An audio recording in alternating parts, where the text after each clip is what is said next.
Deborah, the 10th Amendment, the powers not delegated to the United States by the Constitution nor prohibited by it to the states, are reserved to the states respectively or to the people, with the exception of perhaps the Treasury and the federal judiciary and the United States military. The states should have virtually all the remaining power. Agreed.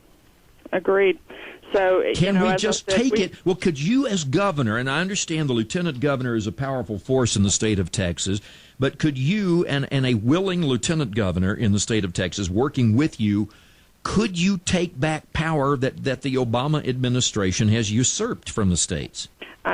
What I've been saying everywhere is I think there's plenty of state sovereignty fights to be had. The question in my mind is using some wisdom and discernment to figure out which one is the most important one to fight first. Where's the low-hanging fruit that if we win that victory, we'll see a domino effect, and that's going to take some conference and consultation with the Attorney General's office to best determine which direction we want to go there. Is it health care? Is it cap and trade and energy?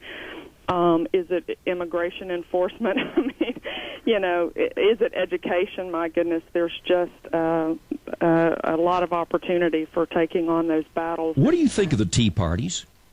I think that we saw back in October when we had the first bailouts, we saw the American people really rising up and calling their congressmen overwhelmingly, and we thought that was a fever pitch and it probably couldn't get any higher. And then we got to April, and boy, it ramped up a whole lot as those Tea Parties sprang up all across the country, and I think everybody thought it was a passing fad, and here we are, 6 or 7 months later, and we're still seeing more and more people becoming involved. I was at a number of recess rallies around the state.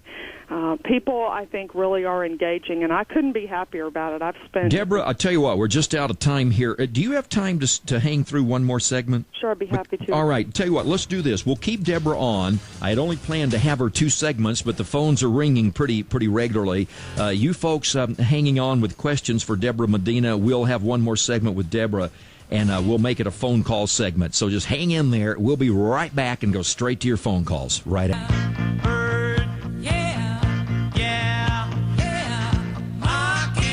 All right, folks, your logic czar, and we are back. Debra Medina, candidate for governor, is here up against the behemoths of Kay Bailey Hutchison and Rick Perry, and not much exposure in the Jurassic press, so we're fixing that here. Our phone number 1-866-895-6442. We have a full bank of calls here, and only about 5 minutes, so I will ask both our callers and Deborah to keep everything kind of short. So let's get right to the basic question, and Deborah will answer it. We'll go to the next call. Bill in Temple on KTEM. Hi, Bill. Thanks for calling and welcome. Good day to you, Lynn. Hey. My question is, with Obama trying to destroy Texas' economy with oil, gas, and coal, is there anything Texas can do to combat that? That'll be one of those state sovereignty fights, Bill, that we were talking about earlier, looking at using the executive branch, predominantly the AG's office, and the legislature predominantly through nullification. All right, let's go to Roman in Midland, Texas on KCRS. Roman, thank you very much, and you're on with Debra Medina. Good morning to both of you. My common question at the same time is going to be, I'm glad that you're going to be fighting the good fight and the strong fight, but you know what? Don't pick and choose which one or the low-hanging fruit. Fight for everything that's been taken away from us, and fight to keep everything that they want to take from us. Don't pick and choose. Do it all. Deborah? Thank you, Roman. That's good advice, and I know we have a lot of people sharing that sentiment. We certainly want to fight all of those battles. I think it's a matter of the priorities, and being smart in the use of our resources and the resources of men and women across Texas, because that's really when we're talking about the resources the state has. It's stuff we've taken out of your pocket. So we want to use that wisely and make sure that we fight those fights that are going to give us the most benefit. All right. I'm sorry? Fight those fights first. Not only those fights, but the fights that we take first ought to be the ones that are going to give us the greatest. Yes, absolutely. All right. Barack Obama is trying to do everything at one time, and sometimes that works and sometimes it doesn't. Eric in Harker Heights on KTEM. Hi, Eric. Thanks for calling, and you're on with Debra Medina. Thank you very much. Deborah, I'm strongly considering voting for you, but I'm having the problem that a lot of people do, that I do not want to see Kay Bailey Hutchison win. I could live with Rick Perry. Can you confirm to me that you believe you have a chance to win, and that if I vote for you, I'm not just throwing a vote for Rick Perry away? Eric, I absolutely think that is the case. I am working really hard, and we're seeing a lot of enthusiasm build for the campaign. You don't have to cast a vote till February. I'm saying to folks, it's really not so much up to me as it is up to you where we are come early election time. Let's get out there and work for this campaign. Let's champion a candidate who really will restore the republic and get us back to a lawful government, and then we won't have that worry. You won't have to worry about whether or not I can win. We'll have so much support, we may be running first. Let's go to Midland, and here's Mike. Mike, thanks for calling, and you're on with Debra Medina. Well, thanks for taking my call. Miss Medina, I wish you well in the campaign, and I'm like the previous caller. Our senator up in Washington, Kay Bailey, she didn't do anything up there, so she can count her out. Mr. Perry, I could live with him, but I got all faith in you. But I want to pass them along to you, that, like on these tea parties and things I told Mr. Woolley months ago.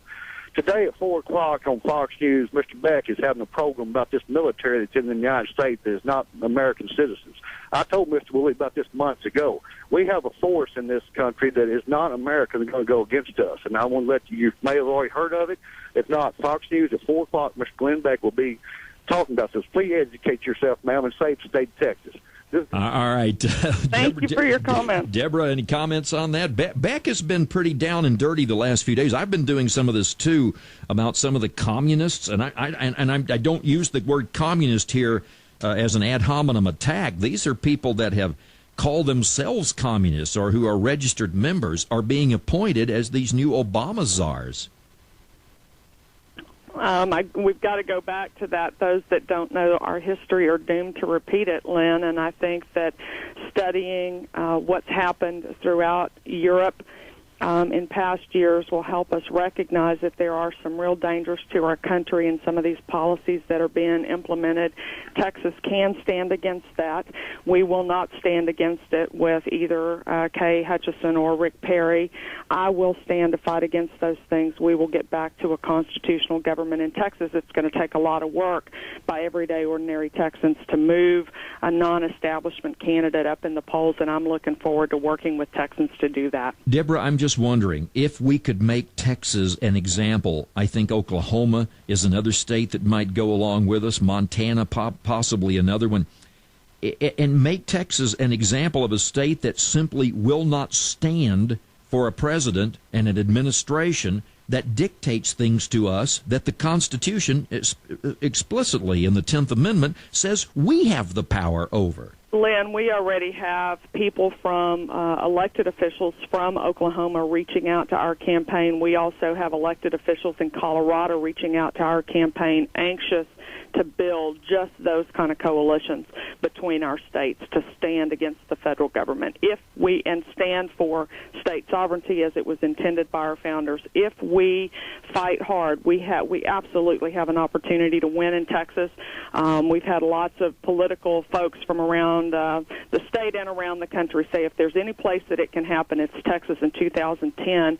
I happen to be out, I hope, in front of that and want to stand for that, and I appreciate the support of those around Texas that are going to work real hard with me to make sure that happens. All right. Well, a lot of people have heard your voice on the program today. We'll have you back soon, and we'll make sure that we make up a little of that void, Deborah, that you're not getting in the Jurassic press. www.medinafortexas.com.